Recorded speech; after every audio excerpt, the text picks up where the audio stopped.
Բարև ձեզ, ես Թեհմինե Ենոքյանն եմ եւ Կանանց հարթակ ոդքասթի հյուրն է հանուն հավասար իրավունքների ՀԿ նախագահ եւ նախկին падգամավոր Գայանե Աբրահամյանը։ Ողջույն Գայանե, ինչպե՞ս ես։ Շնորհակալություն։ Իհարկե ձեր գործունեությունը միշտ ուշադրության կենտրոնում է եղել, որովհետև տարբեր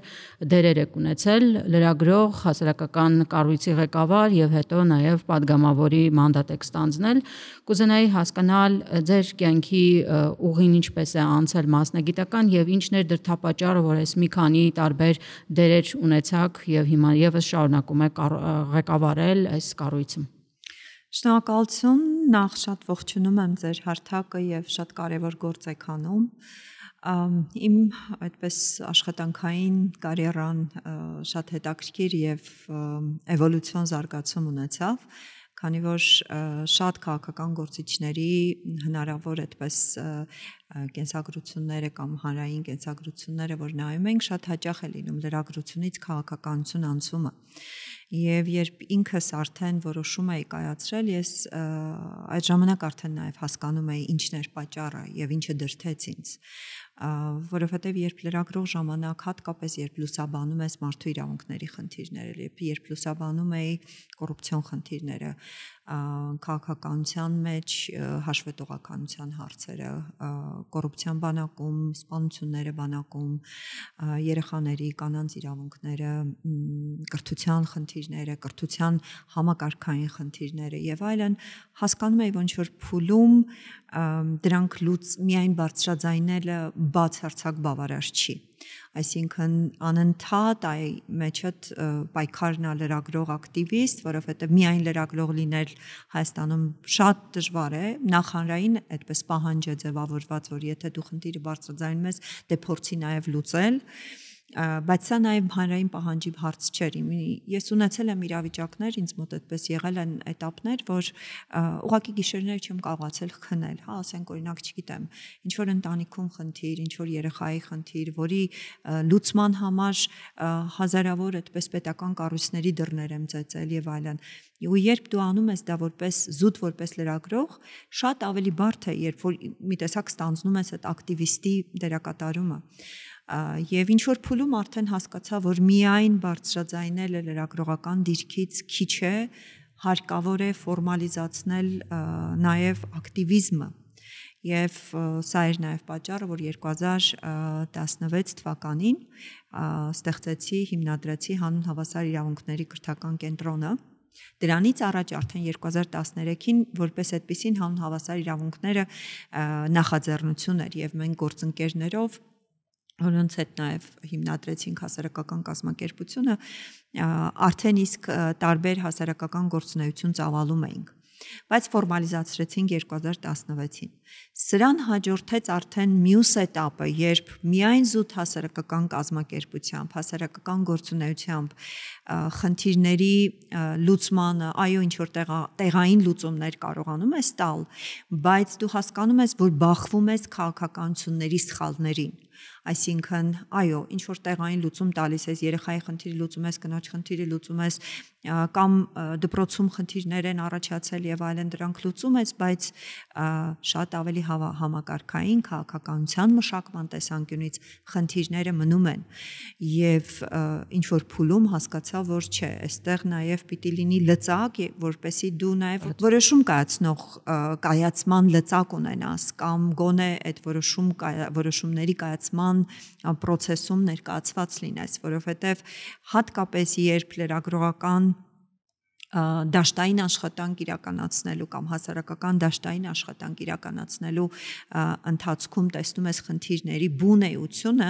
հասկանում ես, որ այդտեղ լուծման առումով շատ ավելի արդյունավետ կարող ես լինել։ Քան մարդիկ շատ հաճախ, որոնք իսկ մեր քաղաքական մշակույթը հենց այդպես է եղել, իրենք ուղղակի չեն էլ պատկերացրել գյուղերում ինչ է կատարվում, կրթական են ստորին օղակներում, ինչն է խնդիրը, ինչպես այդ խնդիրը պիտի լուծվի, որովհետև որոշումները կայացվել են շատ այդպես միայն կաբինետներում, դուրս չգալով գիտելիքահեն կամ փաստահեն տվյալներ չունենալով եւ այլն, դաշտային մեծ հաշվով, կամ եթե անձամբ բնական է իրանք չէին կարող իրականացնել դա, բայց այդ տվյալների վրա չհենվելով, որովհետև քաղաքականություն եւ հասարակական կառույցներ կամ քաղաքական դերակատարներ, հասարակական կառույցներ կապը միշտ եղել է խզված եւ այդ համագործակցությունը չի եղել։ Քաղաքականություն մտնելու այդպես առաջարկ իրականում 2000 առաջին անգամ որ ինձ առաջարկեցին լինել կուսակցության ցուցակում առաջին անգամ 2012 թվականի ընտրություններին էր եւ այն ժամանակ ճիշտ ասած երկար մտածում էի համաձայն եմ ընդունեմ առաջարկը թե ոչ եւ այստեղ էր որ առաջնային այդպես չափորոշիչը որ պիտի որոշում կայացնես գնում ես թե ոչ նպատակն է արդյոք ինքնանպատակ չէ այդ կարգավիճակը որովհետեւ երբ փորձում էի հասկանալ իսկ ինչ կարող է անել ընդդիմադիր պատգամավորը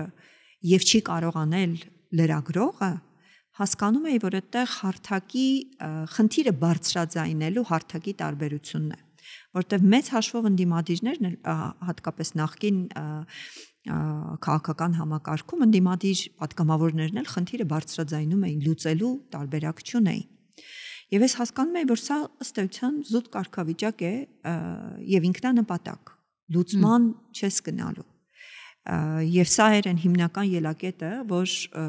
ինձ ուղղակի որոշման հիմնական այդպես ելակետ տվեց, ուղղակի մերժեցի, որտեղ հասկանում էի, որ նույն կերպ խնդիրը բարձրաձայնելու ես տարբեր հարթակներից, ես իմ մեդիայում էի խնդիրը բարձրաձայնում, այնտեղ ազգային ժողովում պետք է, բայց լուծման տարբերակ չէր։ Եվ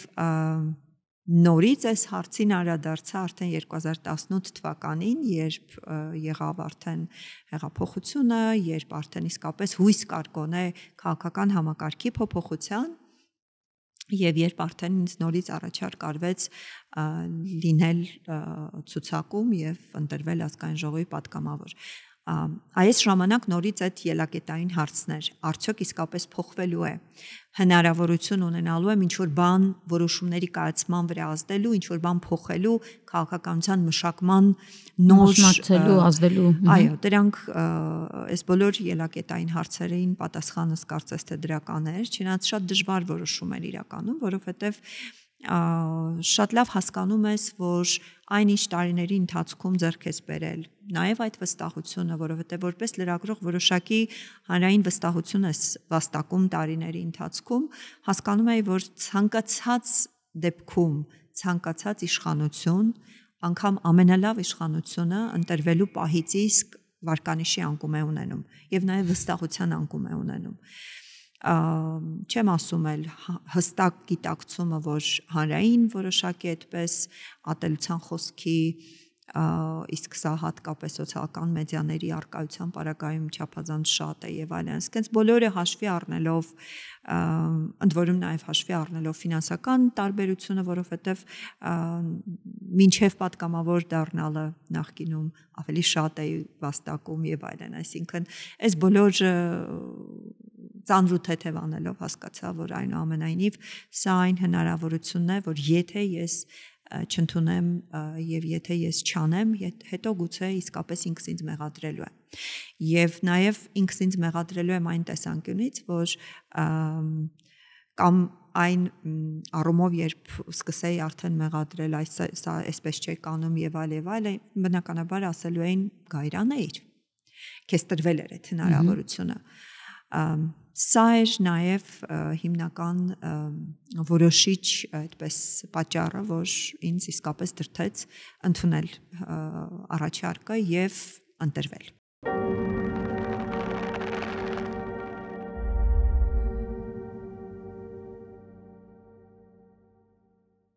Մենք շատ քաջալերում ենք, որպեսզի կանայք գնան քաղաքականություն, զբաղվեն քաղաքականությամբ, ակտիվ քաղաքականությամբ մեջ լինեն։ Դու հենց այդ գործողությունը անող անձանցից մեկն ես եւ քո փորձը հենց ներսից տեսնել ինչպես են որոշումները կայացնում, կարողանում ես ազդել այդ որոշումների վրա, ինչ լծակներ են քո համար բացվում որպես падգամավորի, արդյոք կարողանում ես օգտվել այդ լծակներից ազդեցություն գործելու տեսակետից։ Այն շրջանը, որը որպես падգամավոր աշխատել ես, հետաքրքիր է, ինչ ես ձեռք բերել որպես փորձ, որը կարող ես փոխանցել, ոգևորել, գուցե նաև հիասթափվել ես ինչ որ փուլերում, ինչ ունես ասել այս մասով։ Բնականաբար հիասթափվել եմ շատ առումներով եւ եթե չլիներ հիասթափությունը, նաեւ չէր լինի հրաժարականը ժամանակից շուտ, այսինքն ժամկետի ավարտից շուտ 2018-ից 18-ի հիմնական դեժամկետը, որ աշխատել ենք որպես պատգամավոր 7-րդ գումարման ազգային ժողովը եղել է 2019-20 թվականը եւ 21-ի կեսը Ես իրականում ամենածանր թերևս ժամանակահատվածներ այն տեսանկյունից, որ 2019 ադապտացման ժամանակ էր, սարսափելի մեծ էր ակնկալիքը հանրային տրամադրությունների տեսանկյունից եւ շատ արագ ռեֆորմներ անելու ակնկալիք կար, որը բավական դանդաղ էր, որովհետեւ երբ դու արդեն մտնում ես քաղաքական համակարգ, երբ դու արդեն տեսնում ես նախ կառավարման համակարգի եւ հատկապես գործադիր համակարգի ծանրաշարժությունը, հա, այսինքն սենց ինքը մեքենայա շատ ծանր, ռեֆորմի գրեթե չի ենթարկվող կամ այդ ռեֆորմը պիտի լինի շատ խիստ եւ շատ արմատական եւ շատ ռադիկալ, մի բան որ չարվեց 2018-ին, իսկ այդ որոշումն էլ գուցե էլի սխալ որոշումներից մեկն էր թերևս, որի հետ բոլորովին համաձայն չէի, որովհետեւ ես կարծում եի հատկապես դատական համակարգում մենք պիտի իսկապես արմատական ռեֆորմների գնայինք, որպեսզի մենք կարողանայինք պետության այն հիմնական եւ ժողովրդավարության հիմնարար հիմնասյուներից մեկը կարողանայինք գոնե առողջացնել։ Մի բան, որ չարվեց մեծ հաշվով եւ մենք տեսնում ենք դրա հետևանքները այսօր։ Բայց շատ ավելի ծանր էր իհարկե 2020 թվականը, որովհետեւ 2020 թվականին ընդ որում սկզբում COVID-ը հետո արդեն պատերազմը, սրանք այն սարսափելի ճգնաժամերն էին, որոնք ոչ միայն բարդ էին ցանկացած անգամ շատ փորձառու քաղաքական գործիչների համար, բայց բնականաբար կրկնակի կամ քառակի բարդ էին ոչ այնքան փորձառություն գոնե քաղաքական դաշտում փորձառություն ունեցող, որովհետև իրականում 7-րդ գումարման ազգային ժողովը տարբերվում էր եւ թերևս բացառիկ էր իսկապես նրանով, որ շատ տարբեր ոլորտներից, հատկապես հասարակական ոլորտից մարդիկ էին հավաքվել եւ ընտրվել, որոնք իսկապես բավական լուրջ էքսպերտային փորձ ունեն։ Այսինքն գուցե մեր քաղաքական դաշտում մեր փորձը ընդ որում այդտեղ նաև վատ փորձի մասին է խոսքը, հա, որովհետև քաղաքականությունը շատ հաճախ, այսինքն երբ որ հետո էս վերլուծում, ռեֆլեքսիա անում, շատ հաճախ նաև որոշակի այդպես մանևրելու կարողությունն է, որոշ կոմպրոմիսների գնալու կարողությունն է, մի բան, որ քանի որ մենք շատ այդպես հեղափոխությամբ այդպես ալիքի վրա եկանք եւ մեծ էին ակնկալիքները նաեւ հանրության կողմից, շատ հարցերում փորձում էինք չգնալ կամ էլ ավելի շատ գնալ կոմպրոմիսներ, այսինքն այդ թերևս նաև դրա փորձներ պակաս, բայց մասնագիտական առումով բավական լուրջ փորձառություն ունեցող մարդիկ էին հավաքված, ի տարբերություն օրինակ այս գումարման, այսինքն այժմ գործող ազգային ժողովի, բայց 2020-ը չափազանց ճգնաժամային էր ոչ միայն Հայաստանի համար, բայց մեզ համար իհարկե դա դարձավ կրկնակի պատմական առումով չափազանց ծանր։ Ընդ որում պատերազմից առաջ ես արդեն ունեի որոշակի անհամաձայնություններ կուսակցության հետ, այն ժամանակ իմ քայլը խմբակցության հետ, ԿՊ-ն կուսակցությունն էր, բայց խմբակցության անունը իմ քայլն էր, եւ սեպտեմբերի 18-ից սկսած արդեն որոշում էի կայացրել հրաժարական տալ եւ հրաժարականի մասին հայտարարեցի սեպտեմբերի 24-ին եւ ընդամենը 3 օր անց փաստորեն պատերազմը սկսեց, այսինքն ես հրաժարական էի տվել, բայց քանի որ օրենքով սահմանված էր, որ 7 աշխատանքային օրվա ընթացքում հնարավոր է հետ կանչել այդ հրաժարականի դիմումը, ես որոշում կայացրեցի պատերազմական իրավիճակում գնալ, թողնել եւ գնալը ու մի տեսակ փախնել այդ պատասխանատվությունից շատ բացարձակ բարոյական չէր, բացարձակ արդար չէր, ոչ միայն կուսակից ընկերների նկատմամբ, այլ ընդհանրապես հասարակության նկատմամբ, որովհետև ես ունեի իսկապես պարտավորություններ, Եվ կարծում եի, որ կարող եմ անել շատ բան այդ ընթացքում հատկապես եւ հատկապես միջազգային կառույցների հետ աշխատանքի տեսանկյունից, որովհետեւ Եվրոպական պարլամենտի հետ Евронест այն ժամանակ ղեկավարում էի պարլամենտում Евронест խորհրդարանական վեհաժողովը եւ իրականում այդ ընթացքում պատերազմի ընթացքում հնարավոր եղավ գոնե միջազգային հանրությանը խնդիրը ներկայացնելու համար օգտագործել այդ լծակները, այսինքն այնինչ իսկապես ես եթե հաշվեմ այդ 2.5 տարվա ընթացքում ինչ եմ կարողացել անել, մի բան որ վստահ կարող եմ ասել, դա իսկապես միջազգային հարթակներում գոնե Արցախյան կոնֆլիկտի մասին եւ կոնֆլիկտի էությունը հասկանալի ընկալելի կարողացել եմ դարձնել։ Ցավոք հիմա այդ ամենը թերևս արդեն գուցե բացարձակ անիմաստ է, չնայած ես կարծում եմ, որ հետագայի համար էլ այդ բոլորը փաստագրված, արձանագրված, օրինակ բանաձևեր են, փաստաթղթեր են, որոնց վրա մենք գուցե հետագայում կարող ենք հղում անել, բայց դա այն փուլներ, որ ես կարծում եմ, որ ճիշտ էր վերադարձը նորից, չնայած հետո նորից հրաժարական տվեցի։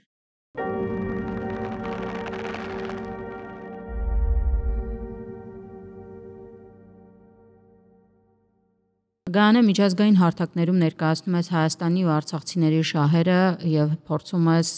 դիմագրավել կարելի ասել ստերին, ռոպագանդային, տարբեր տեսակ իրավիճակների, որտեղ որ Ադրբեջանը իր շահերն է ամեն ձև առաջ տանում,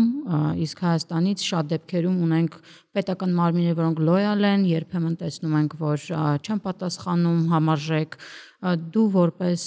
հասարակության ներկայացուցիչ նաև այդ բեռն ես քո վրա վերցրել եւ հաստատ բախվում ես շատ տարբեր խնդիրների հենց միջազգային հարթության վրա, խոսքի ազատության սահմանափակում գուցե խոչընդոտներ, ինչ կասես նաև միջազգային հարթակների կուլիսային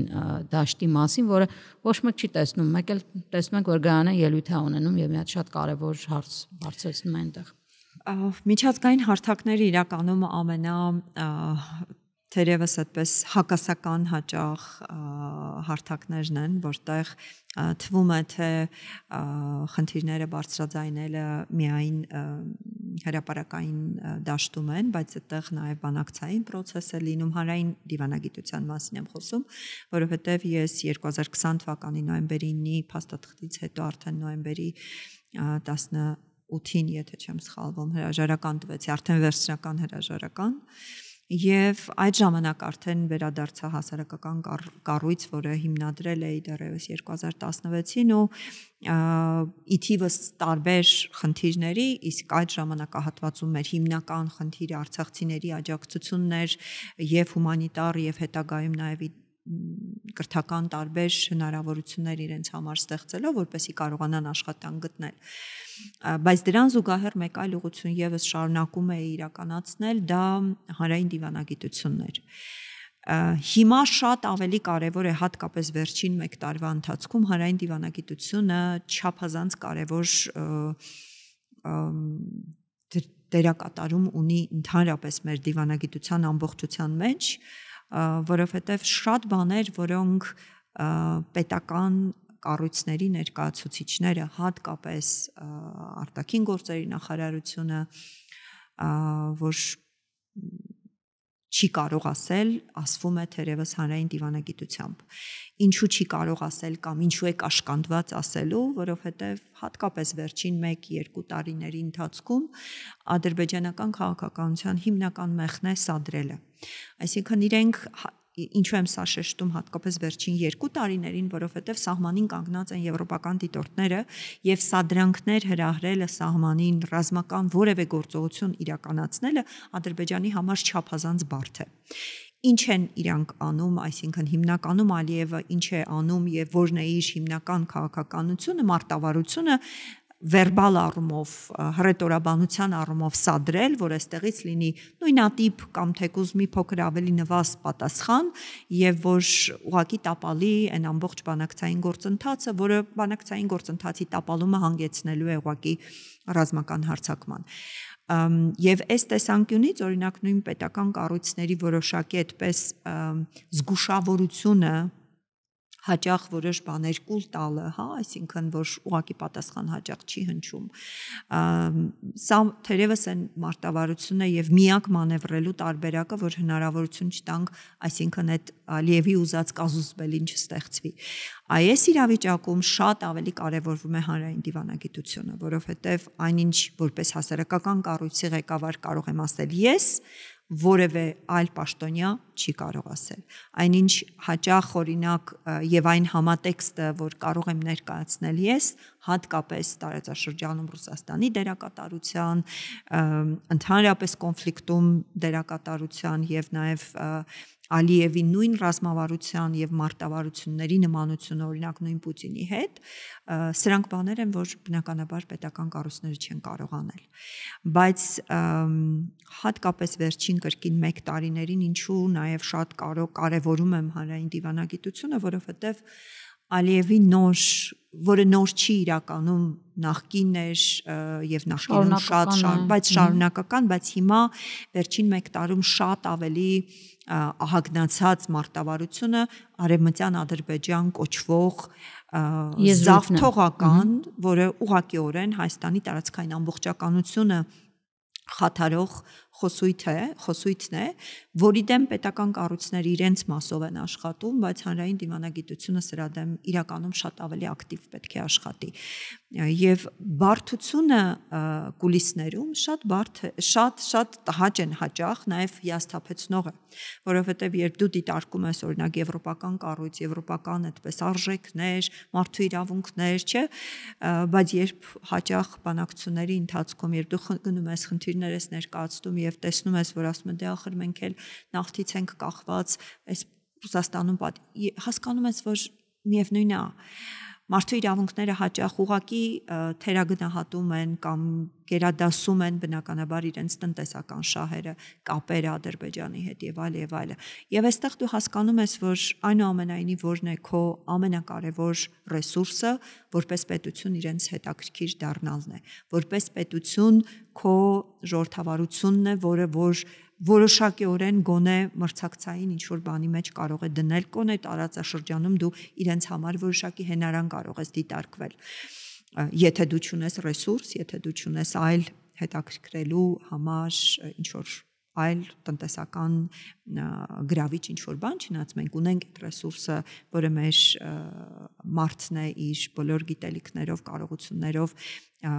հատկապես եթե հաշվում ենք, որ IT ոլորտը այդ առումով շատ գրավիչ է Հայաստանի, բայց միևնույն է անարդարությունները միջազգային հարթակներում շատ հաճախ են լինում։ Խոսքի ազատության սահմանափակում սովորաբար չի լինում միջազգային հարթակներում, բայց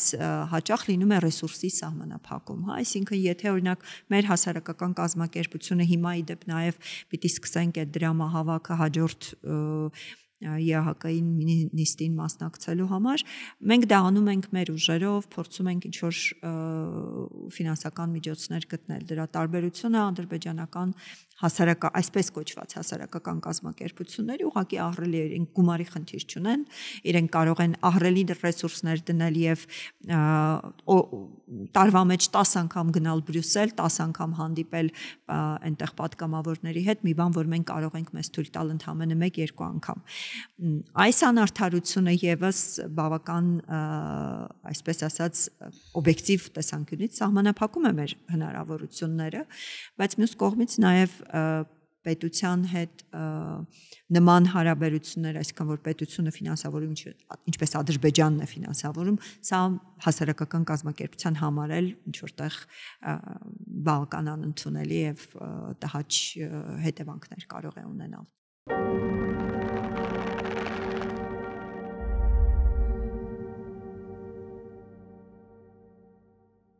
Մենք շատ ենք խրախուսում, խոսում ենք այն մասին, որ կանայք պիտի ներգրաված լինեն քաղաքականության մեջ արժեքներ փոխելու համար եւ իրենց արժեքները առաջ տանելու համար։ Ինչ խորհուրդներ կան եւ ինչ լուծումներ կան այս տեսակետից քո կողմից, որը անցել է բավականին մեծ ճանապարհ եւ կուտակել է փորձ։ Ինչ կարող ես փոխանցել։ Իրականում առաջնային երևի թե որոշում կայացնելու տեսանկյունից առաջին չափորոշիչը, որ պիտի խորհուրդ տամ, կրկին հասկանալ արդյոք նպատակին հասնելու համար քաղաքականություն մտնելն է այն հիմնական գործիքը, որը հնարավոր է կիրառել։ Այսինքն երբեք չպետք է լինի ինքնանպատակ, որովհետև մենք տասնյակ տարիներ ունեցել ենք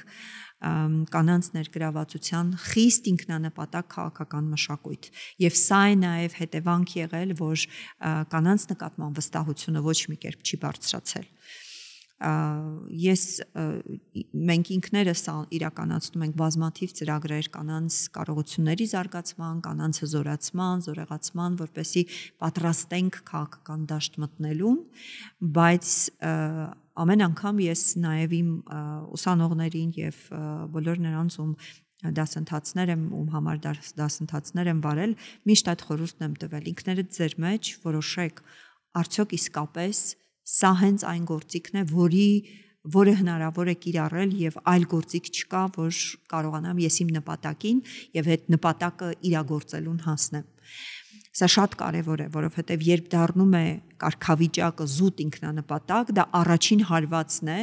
ոչ միայն քաղաքական process-ին եւ քաղաքական մշակույթին, այլ հենց կանանց, որովհետեւ հաջորդիվ եկող կանանց սերունդը տեսնում է ինչպիսի գործիչներ է ունեցել իրենից առաջ։ Հաջողակ եւ անհաջողակ։ Հաջողակ եւ անհաջողությունը բնականաբար հենց դրա հետ է կապված, որ ուղղակի կարգավիճակն է կարեւոր, մինչդեռ դա պիտի լինի ընդհանրապես գործիք նպատակին եւ այն հիմնական, բայց այդ նպատակը պիտի ունենաս։ Մյուս կարևոր խորհուրդը, որ ընդհանրապես ես կրկին կանանց շատ հաճախ եմ տալիս, միշտ պատրաստ լինել, որ դառնալու են թիրախ։ Իրենց մեջ պետք է ունենան շատ ամուր, պետք է զարգացնեն, սա նաև զարգացնելու, սա կարողության հարց է, պետք է զարգացնեն շատ ամուր նյարդեր, անտեսելու կարողություն, բայց այդ անտեսելը չդառնա արհամարանք քաղաքացիների նկատմամբ, այսինքն որովհետև հաճախ ես գոնե ինձ վրա այդ հասկացել եմ, ընդ որում ես միայն ատելության խոսքը չի եղել այն ամենասարսափելի բանը, որի մեջ եղել եմ, այլ նաև մահվան սպառնալիքներ եւ այլը, բայց ինչ որ մի փուլում ես հասկանում եի, որ հատուկ արվում է, որպեսզի ինձ լռեցնեն։ Այսինքն որպեսզի ինձ դարձնեն անտարբեր հասարակության նկատմամբ, օրինակ չպատասխանեմ մեսիջներին, որովհետև այդ վախը, որ կարող է բացես ու շատ վատ բաներ լինի դրանում գրված, քեզ ուղղակի կարող էին դրթել, որ դու որպես պատգամավոր որևէ քաղաքացու չարձագանքես եւ չպատասխանես, մինչդեռ պատգամավորի նաև հիմնական գործերից մեկը քաղաքացիների հետ անընդհատ եւ անմիջական կապն է։ Այսինքն այս տեսանկյունից պիտի կարողանան այդ ճիշտ ոսկե միջինը գտնել, որ եւ դա իրենց վրա այնքան չազդի, որ կարողանան որպես հասցեատեր անգործունակ դառնան եւ մշտապես պահեն այդ կապը քաղաքացիների հետ, այսինքն նաեւ չկտրվեն եւ չմեկուսանան եւ փորձեն հնարավորինս միևնույն է մնալ առաջնային մանդատ ունեցող պաշտոնյաներ, որոնց պարտավորությունը անընդհատ քաղաքացիների հետ աշխատանքն է։ Սա թերևս ամենակարևորն է եւ մյուս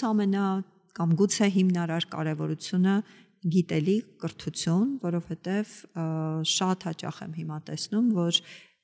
քաղաքականություն մտնելը այն հիմնական այդպես նպատակն է դարձել։ Այդ արանքում պիտի ունենաս դու բազմաթիվ աստիճաններ, որոնք պիտի հաղթահարես։ Եվ այդ հաղթահարելուց հետո միայն պիտի մտածես, արդյոք հաջորդ քայլը պիտի լինի քաղաքականություն, թե չպիտի լինի։ Սա իրականում շատ կարևոր է, որովհետև հիմա մի տեսակ արդեն ավելի հեշտ է դարձել քաղաքական դաշտ մտնելը, բայց մյուս կողմից դա ոչ թե պետք է լինի դժվար, այլ պետք է լինի շատ իմաստավորված։ Այդ իմաստը չկորցնենք հանկարծ որևէ կերպ։ Շնորհակալ եմ Գայանե շատ անկեղծ եւ անմիջական զրույցի համար։ Հիշեցնեմ, որ մեր հյուրն էր հանուն հավասար իրավունքների ՀԿ նախագահ եւ նախկին պատգամավոր Գայանե Աբրահամյանը։